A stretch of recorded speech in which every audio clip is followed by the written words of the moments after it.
आज की रात बड़ी ही ठंडी थी। ठंडी ठंडी हवाएं चल रही थी। रात बड़ी ही काली और भयानक थी। ब्लैकी को ठंड लग रही थी, लेकिन उनके घर की छत टूटी थी, खिड़की टूटी थी। गोरी चिड़िया कालू को खिड़की ठीक करने के लिए कहती है। कालू कहता है, मुझसे नहीं होते ये सब काम। तुम भी तो घर में ही आराम करती हो, तुम क्यों नहीं ठीक करती? अगर तुम माँ बेटे को इतनी ठंड लग रही है तो मैं क्या करूं? मैं भी तो इसी घर में रात काटूंगा। तुम भी यहीं पर रहो, मेरे से नहीं होंगे ये सब काम। गोरी चिड़िया बोलती है, अगर तुमसे काम नहीं होंगे तो मैं कल ही ब्लैकी को लेकर अपने माँ के पास चली जाऊंगी, फिर तुम मुझे मत बोलना। जैसे तैसे करके मैं आज की रात तो कहीं पर काटूंगी, कल मैं चली जाऊंगी। हाँ हाँ ठीक है, तुम जाओ। पिंकी बहन, मैं क्या करूं? तुम्हारा घर तो बड़ा ही गर्म है, लेकिन मेरे घर की छत और खिड़की टूटी हुई है। मेरा घर बहुत ठंडा है, ठंडी ठंडी हवाएं आ रही है। मेरे बेटे को बहुत ही ठंड लग रही है। अगर तुम कहो तो क्या आज हम तुम्हारे घर पर रुक जाएं?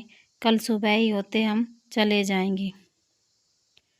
हाँ हाँ, मुझे बहुत ज़ोर से ठंड लग रही है आंटी। आप प्लीज़ एक रात हमें यहाँ रहने दें। हमारा घर तो बड़ा ही ठंडा है।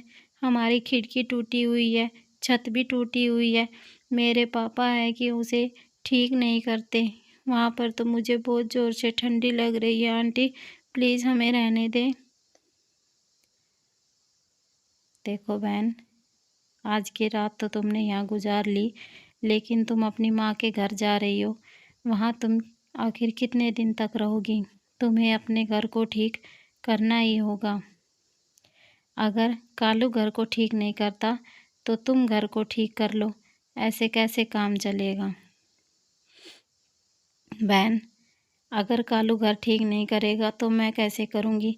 वो घर में आदमी है, उसका ये फ़र्ज़ है कि वो अपने घर को ठीक करे, लेकिन वो इतना आलसी है कि वो घर को ठीक नहीं करता। तो मेरा एक काम कर देना, उसे जाकर बोल देना कि मैं अपनी माँ के घर ब्लैकी को लेकर जा रही हूँ।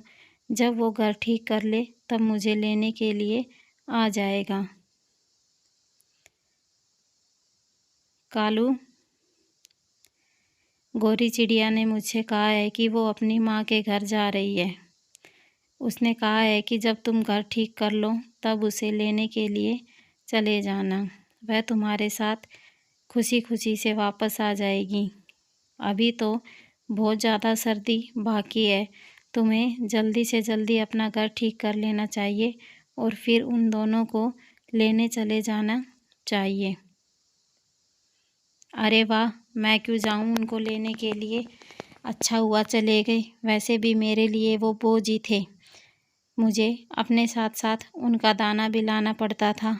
अब अच्छा हुआ, अब मुझे सिर्फ मेरा दाना लेकर आना पड़ेगा।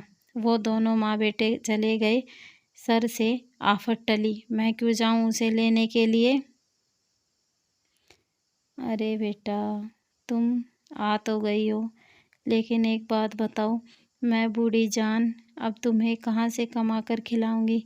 मुझसे तो मेरा पेट ही बड़ी मुश्किल से भरा जाता था, और अब तुम माँ बेटे आ गए हो। तुमने तो मेरे लिए मुसीबत ही पैदा कर दी है बेटा। अब मैं क्या करूं? नहीं नहीं माँ, तुम बिल्कुल भी चिंता मत करो। मैं आप पर बोझ नहीं हूँ। मैं बाहर जाऊंगी, मेहनत करूंगी, काम करूंगी, और मैं अपना और अपने बेटे का पेट पाल लूंगी। हम लोग तुम पर कभी भी बोझ नहीं बनेंगे माँ। ऐसे ही कुछ दिन बीत गए। वह गोरी चिड़िया को याद कर कर रोने लगा। गोरी गोरी, कहाँ हो तुम? मेरे पास आ जाओ। मैं बहुत ही गलत था जो तुम माँ बेटे को अपने ऊपर बोझ समझते था। मेरे पास आ जाओ, नहीं तो मैं मर जाऊंगा। प्लीज़ आ जाओ। माँ, मेरा जी बहुत घबरा रहा है। पता नहीं मुझे क्या हो रहा है। मुझे लगता है कालू जी कहीं किसी मुसीबत में है।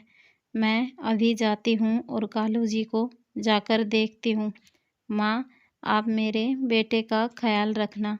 मैं सुबह आऊँगी और उसे अपने साथ भी लेकर चली जाऊँगी।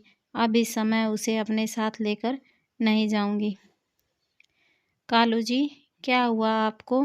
मुझे तो आपकी बहुत ही चिंता हो रही थी। मैं तो अभी के अभी यहाँ पर आ गई हूँ। मैं तो ब्लैकी को भी लेकर नहीं आई। मुझे लगा कि आप किसी परेशानी में हैं। मेरा दिल बहुत ज़ोर से घबरा रहा था, इसलिए मैं ब्लैकी को माँ के पास छोड़कर आपके पास आ गई हूँ। बताएं क्या हुआ? मुझे माफ़ कर दो गौरी, मुझे माफ़ कर दो। मैं बहुत गलत था। मैं तुम माँ बेटे को अपने ऊपर बोझ समझता था। अब मुझे पता चला है कि परिवार क्या होता है। तुम्हारे जाने के बाद मुझे तुम लोगों की अहमियत का पता चला। पत्नी क्या होती है, बच्चा क्या होता है। मुझे माफ़ कर दो। मैं अब अपने घर को ठीक कर लूँगा और तुम दोनों को उसमें अच्छे से रखूँगा। गौरी, हम यहाँ से लकड़ियाँ काट कर ले जाएंगे और फिर अपने घर को अच्छे से बनाएंगे। तुम शाम को जाना और ब्लैकी को लेकर आ जाना। ठीक है कालू जी, आप यहाँ पर लकड़ियाँ काटें और मुझे दे। मैं उन्हें घर पर रख कर आ जाती हूँ। जैसे ही लकड़ियों का काम पूरा हो जाएगा, आप लकड़ियाँ छत पर लगाना, खिड़की पर लगाना। मैं तब तक ब्लैकी को माँ के घर से लेकर आ जाऊँगी। हमारा बच्चा भी अपना नया घर देखकर खुश हो जाएगा। देखो बेटा, पापा ने हमारा घर ठीक कर दिया है। अब हमारे घर में ठंडी हवाएं बिल्कुल नहीं आएंगी। अब हमारा घर भी तुम्हारी पिंकी आंटी की तरह गरम रहेगा।